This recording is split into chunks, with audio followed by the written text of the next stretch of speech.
사랑하는 초업제교회 성도 여러분, 유튜브 시청자, 구독자 여러분 반갑습니다. 김정빈 목사입니다. 오늘 2025년 9월 8일 월요일 아침입니다. 오늘도 주 안에서 복된 날 되시기를 주의 이름으로 축원드리겠습니다. 제가 기도하고 오늘의 말씀 묵상 시작합니다. 하나님 아버지 감사합니다. 간밤에도 지켜주시고 또 어제 거룩하고 복된 주일도 잘 보내게 하시고 이렇게 새해 한 주간을 시작하게 하심에 감사합니다. 오늘도 이 하루 하나님 말씀 앞에 서서 하루를 시작하오니 이 시간도 큐티할 때 주의 음성 듣게 하시고 하나님의 뜻을 깨닫고 믿음으로 살아가는 우리 모든 성도님들 되게 하여 주옵소서. 이 시간을 주님께 의탁하옵고 예수님 이름으로 간절히 기도하옵나이다. 아멘. 네, 오늘 함께 우리 말씀 묵상하실 본문은 로마서 3장 21절부터 31절까지 말씀입니다. 우리 한 번만 개역 개정판으로 우리 읽도록 하겠습니다. 함께 읽기를 바랍니다. 이제는 율법 외에 하나님의 한 의가 나타났으니 율법과 선지자들에게 증거를 받은 것이라. 곧 예수 그리스도를 믿음으로 말미암아 모든 믿는 자에게 미치는 하나님의 의니 차별이 없느니라. 모든 사람이 죄를 범하였음에 하나님의 영광에 이르지 못하더니 그리스도 예수 안에 있는 속량으로 말미암아 하나님의 은혜로 값없이 의롭다 하심을 얻은 자 되었느니라. 이 예수를 하나님이 그의 피로써 믿음으로 말미암는 한목제물로 세우셨으니 이는 하나님께서 길이 참으시는 중에 전에 지은 죄를 간구하심으로 자기의 의로우심을 나타내려 하심이니 곧 이때에 자기의 의로우심을 나타내사 자기도 의로우시며 또한 예수 믿는 자를 의롭다 하려 하심이라. 그런즉 자랑할 때가 어디 있느냐? 있을 수가 없느니라. 무슨 법으로냐? 행위로냐? 아니라 오직 믿음의 법으로니라. 그러므로 사람이 의롭다 하심을 얻는 것은 율법의 행위에 있지 않고 믿음으로 되는 줄 우리가 인정하노라. 하나님은 다만 유대인의 하나님이시냐? 또한 이방인의 하나님은 아니시냐? 진실로 이방인의 하나님도 되시느니라.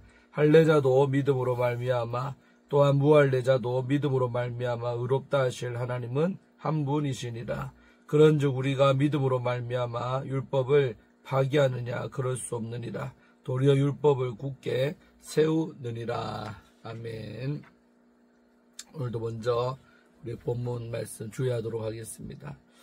먼저 오늘 21절부터 22절의 말씀은 믿음으로 말미암는 의에 대해서 말을 하고 있습니다.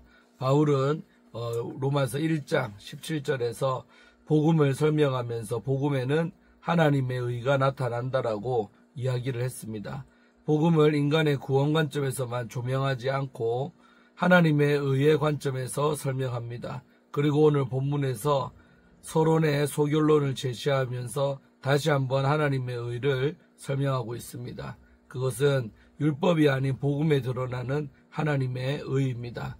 바울은 이제는 이라는 시간적 부사로 결론을 시작합니다. 이것은 바울이 시대의 전환을 암시할 때 사용하는 것으로 그의 신앙에서 중요한 표현입니다. 즉, 새 시대의 원리를 제시하는 것입니다. 바울은 21절에서 22절에서 네 가지 중요한 표현을 사용을 합니다. 첫째로 우리 율법 외에, 우리 외는 이제 코리스라고 우리 헬라어로 말하는데 율법 외에 하나님의 의라고 말하고 있는데 이것은 율법의 가치를 파기하는 것을 의미하지 않습니다. 코리스라는 이 헬라어는 독립되어 영향을 주고받지 않은 대상을 의미할 때 쓰는 단어입니다. 즉 율법을 폐기하거나 율법의 가치를 없애는 방식이 아니라 율법과 상관없는 율법으로부터 독립된 하나님의 의라는 것입니다. 율법 안에 드러난 하나님의 공의와 정의, 신실하심은 변하지 않습니다. 즉 문제는 율법에 있는 것이 아니라 율법의 의를 이룰 수 없는 인간입니다. 이에 신실하신 하나님은 율법 외에 새로운 의에 이르는 길을 보여주셨습니다. 그것은 그리스도를 믿는 자들에게 효력이 있는 하나님의 의입니다. 두 번째로 우리 복음은 어느 날 갑자기 역사 속에 나타나이라는 단어가 파네로인데 이것은 하나님의 묵시적인 사건이 아닌 것이죠. 바울은 그리스도의 복음을 구약과의 연관성 속에서 설명을 하고 있습니다. 그리고 그것은 율법과 선지자들로부터 증거를 받았다라고 설명을 합니다. 세 번째로 우리 하나님의 의는 예수 그리스도를 믿음으로 인해 혹은 그리스도의 신실하심으로 인해 모든 자에게 미친다는 거죠. 그리스도를 믿음으로 말미암아로 번역된 우리 피아 피스투스 예수 그리스도는 문자적으로 예수 그리스도의 신실함 혹은 그 믿음으로 인한 하나님의 의라고 번역이 가능합니다. 이 속격 명사가 때로는 목적격적 의미를 나타내기 때문에 그리스도를 믿음으로 번역될 수가 있지만 이는 다툼의 여지가 있는 그런 번역입니다. 넓은 문맥에서 볼 때 바울은 율법에 대한 인간의 불의함, 우리 2절과 10절인데 그 불의함을 지적하고 있으므로 그리스도의 우리 의로움과 완전함을 주장하는 것이 자연스럽기 때문입니다. 하지만 이는 신학적인 논쟁을 동반함으로 깊은 연구가 필요하다고 할 수 있습니다. 또한 미치다라고 동사화되어 번역된 헬라어는 우리 전치사 에이스입니다. 이 전치사는 목적 혹은 방향을 드러내고 있습니다. 즉 모든 믿는 자들을 향한 하나님의 의를 의미하고 있습니다. 넷째로 우리 차별이 없음이라는 거죠. 그래서 바울은 사명을 받았다는 점에서 유대인의 특별한 위치를 인정하지만 존재적 우월성을 말하지는 않습니다. 복음에 나타난 하나님의 의는 우리 이방인과 유대인의 차별을 두지 않습니다. 자, 그 다음에 23절부터 26절에 이 말씀은 인류의 상태와 하나님의 의에 관해서 말을 하고 있습니다. 모든 사람이 심판과 하나님의 진노를 받아야 하나 하나님은 그리스도를 통한 새로운 길을 제공하심으로 의를 드러내고 있습니다. 바울은 다시 한번 구약의 율법에 명시된 제사제도의 개념을 사용해서 그리스도의 희생과 그에 따라 하나님의 의를 설명하고 있습니다. 그리스도 예수의 속량과 하나님의 값없는 은혜는 하나님의 언약과 동떨어져 있지 않습니다. 바울은 두 가지 개념을 가지고 하나님의 의의 개념을 설명하고 있습니다. 첫 번째는 그리스도의 속량이며 두 번째는 화목제물입니다. 먼저 속량부터 우리가 보자면 속죄제 개념은 구약의 율법에 명시되어 있습니다. 하나님은 언약을 주셨고 이스라엘 백성은 언약을 이룰 능력이 없었습니다. 그들은 실패했고 언약에 신실하신 하나님은 다른 방법을 고안해 내셨습니다. 그것이 바로 그리스도 안에서 하나님의 은혜를 누리는 것입니다. 한 가지 주목할 부분은 바울이 이 속죄 제물이 아니라 화목제물의 개념을 사용한 것입니다. 화목제물로 번역된 우리의 할라스테리오는 70민역에서 주로 속죄소를 의미할 때 쓰는 단어입니다. 또한 신약 성경에서는 히브리서 9장 5절과 이곳에서 두 번만 쓰였습니다. 히브리서에서는 속죄소로 번역되어 있고 문맥적으로도 속죄를 의미합니다. 예수님이 이 제물이 되신 목적은 전에 지은 죄를 강가하심으로 하나님의 의로움을 보이기 위함입니다. 그런데 이 단어는 일반 헬라어 용법에서 화목의 수단으로 사용되기도 했습니다. 화목이라는 것은 불화했던 두 대상을 다시 회복하는 것입니다.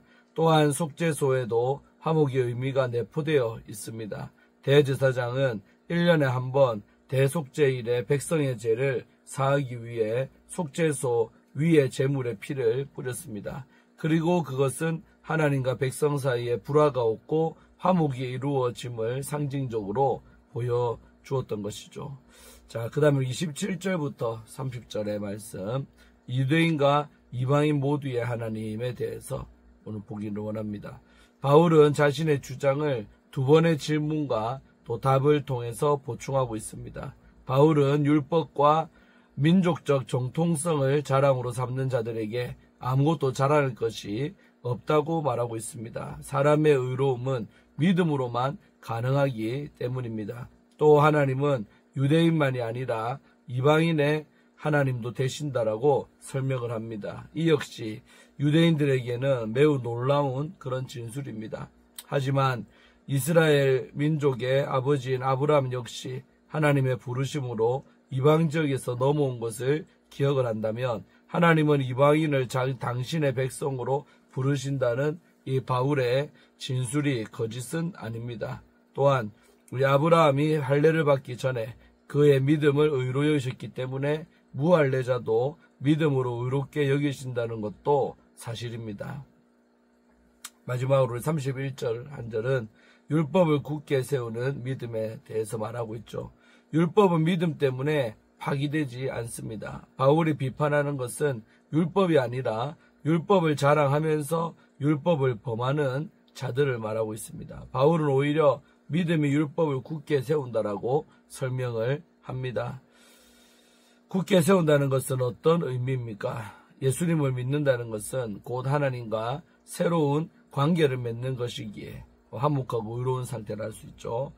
것이기에 율법에 순종할 능력을 받게 되는 것입니다. 세우다에 해당되는 우리 히스테미는 완전하게 하다, 더 성취하다 라는 뜻입니다. 그렇다면 믿음이 율법의 불완전함을 보완할 수 있다는 뜻으로 이해할 수가 있는 것입니다. 자, 우리 주일 다 끝났고요. 오늘도 함께 묵상하기를 원합니다. 그러나 이제는 but now 영어로 말하는데 이런 거 생각해 보려고 합니다. 온 세상에 죄 가운데 놓여 있음을 선언한 바울은 이제 예수 그리스도의 복음을 통해 완전히 새로운 전환점을 맞이했다라고 선포하고 있습니다. 하나님이 의의 길을 열어 주셨습니다. 21절에 이제는 어둠 가운데 있던 인류에게 하나님의 구원이 밝아오고 있음을 알리고 있습니다. 율법으로는 도저히 의롭게 될 수 없었던 인간에게 하나님이 은혜의 길을 열어주신 것입니다. 이것은 이미 율법과 우리 선지자들을 통해 예고되어 온 것이었습니다. 그렇다면 하나님의 의는 어떻게 임할까요? 하나님의 의는 예수 그리스도를 믿는 믿음을 통해 주어지며 누구든지 믿기만 하면 그 의를 받을 수가 있습니다. 22절에 나오죠. 유대인과 이방인, 남자와 여자, 종과 자유인이 모두 평등합니다. 모든 사람이 죄를 범하였고 하나님의 영광에 이르지 못하였기 때문에 그렇습니다. 23절이었죠. 누구나 죄인입니다. 이 말은 무서운 선언이면서 동시에 어떤 죄인도 구원하시는 예수 그리스도 복음의 시작입니다. 복음의 핵심은 예수 그리스도의 속량과 화목입니다. 24절에 속량이란 말은 값을 치러 노예를 자유롭게 해주는 것을 뜻하고 있습니다. 예수님이 십자가 죽음은 우리의 죄값을 치르신 그런 사건입니다. 우리는 자격이 없지만 예수님의 피로 인해 죄에서 해방되고 하나님의 자녀가 된 것입니다. 24절에 우리 값없이라는 말이 특히 중요한 것입니다. 하나님이 예수님의 십자가 죽음을 통해 아무 조건 없이 우리에게 주신 구원은 완전한 은혜이지요. 하나님은 예수님을 화목제물로 세우셨습니다. 25절에 나오죠. 구약시대에는 대제사장이 해마다 지성소에 들어가 백성을 위한 그런 피를 뿌렸습니다. 그러나 예수님은 단번에 자기의 피로 하나님과 우리 사이를 잇는 참된 그런 중보자가 되셨습니다. 이는 하나님의 공의를 만족시키면서도 동시에 하나님의 사랑을 완전히 드러낸 놀라운 은혜의 그런 사건이었습니다. 만약 하나님이 죄를 그냥 넘어가셨다면 공의롭지 못한 분일 것입니다. 하지만 예수님이 우리 대신 심판을 받으심으로써 하나님은 공의로우면서도 죄인을 의롭게 하시는 분이 되신 것입니다. 26절이었죠. 이렇듯 구원은 믿음으로 받는 선물입니다. 어떤 사람들은 물을 수 있습니다. 그렇다면 우리의 행위는 아무 의미가 없는가? 이에 바울은 자랑할 것이 없다라고 단호히 대답합니다. 27절이었죠. 구원은 행위의 결과가 아니라 믿음으로 주어지는 선물이기 때문입니다. 오직 믿음으로 솔라피데라고 하는데 우리 오직 믿음으로는 이것은 종교개혁자들이 외쳤던 그런 고백이기도 했습니다. 28절이 나오죠. 바울은 여기서 멈추지 않고 이 복음이 유대인만을 위한 것이 아님을 다시 한번 강조하고 있습니다. 그래서 하나님은 유대인의 하나님일 뿐만 아니라 이방인의 하나님도 되신다고 29절 30절에서 말하죠. 복음은 민족, 언어, 문화, 나이, 배경을 뛰어넘어 모든 사람을 위한 하나님의 구원의 능력입니다. 마지막 31절에서 바울은 오해를 바로잡고 있습니다. 믿음이 율법을 폐하는가? 그렇지 않습니다. 오히려 믿음은 율법의 본래 목적을 완성을 하는 거죠. 율법은 죄를 일깨우고 우리를 예수 그리스도께로 인도하는 거룩한 안내자이기 때문입니다. 1세기 유대인들은 율법과 할례라는 종교적인 특권에 기대어 구원을 확신했습니다. 하지만 그 안에는 자랑과 정죄가 있었기에 정작 하나님의 은혜는 놓치고 있었습니다. 이방인들은 자기 기준을 따라 살며 스스로 의롭게 여겼습니다. 우리의 모습도 이와 다르지 않을 수가 있습니다. 신앙 연수나 봉사, 또 종교적 열심을 내세우며 스스로를 의롭다고 여길 때가 있고, 또 반대로 하나님 없이 착하게만 살면 된다고 여기는 이들도 있습니다. 그러나 모든 사람이 죄를 범하였기 때문에 오직 예수 그리스도를 믿는 믿음을 통해서만 의롭게 됩니다. 복음은 예수님의 은혜만을 붙잡게 만듭니다. 십자가 앞에서 우리는 누구나 같은 죄인이며 같은 은혜를 입은 자들입니다. 사랑하는 성도 여러분, 이번 한 주간도 나의 자격이 아닌 예수님의 은혜로 살아가며 그 놀라운 은혜를 주변에 흘려보내는 하루하루가 되시기를 주의 이름으로 축복을 합니다. 이상으로 오늘 큐티를 마치겠습니다. 복음으로 한 주간도 승리하는 우리 모두가 되기를 주의 이름으로 축원드리겠습니다. 제가 기도하고 오늘의 말씀 묵상을 마칩니다. 하나님 아버지 감사합니다. 또 새로운 한 주를 우리에게 허락하시고 또 이렇게 월요일날 귀한 말씀을 또 듣고 깨닫게 하심에 감사합니다. 정말 우리가 하나님 앞에 다 죄인이라는 것을 인정하며 또한 그렇기에 하나님의 은혜의 복음이 필요함을 또한 고백합니다. 우리 힘으로는 도저히 속죄에 이를 수가 없다는 것을 우리는 복음을 통해서 깨닫고 또 하나님의 의를 통해 깨닫습니다. 정말 믿음으로 말미암아 우리가 정말로 그 은혜로 말미암아 구원받은 것을 기억하며 정말 다른 사람의 영혼들 사랑하고 아끼고 품으며 살아갈 수 있는 그런 그리스도인의 삶을 살 수 있도록 축복하여 주시옵소서. 오늘 하루도 복음을 흘려보내며 다른 사람에게 복음을 증거하며 살아가는 하나님의 종들의 삶이 되도록 역사하여 주시옵소서. 감사드리옵고 예수님 이름으로 간절히 축복하며 기도하옵나이다. 아멘. 주 안에서 좋은 하루 되시기 바랍니다. 내일 아침에 또 뵙겠습니다. 샬롬.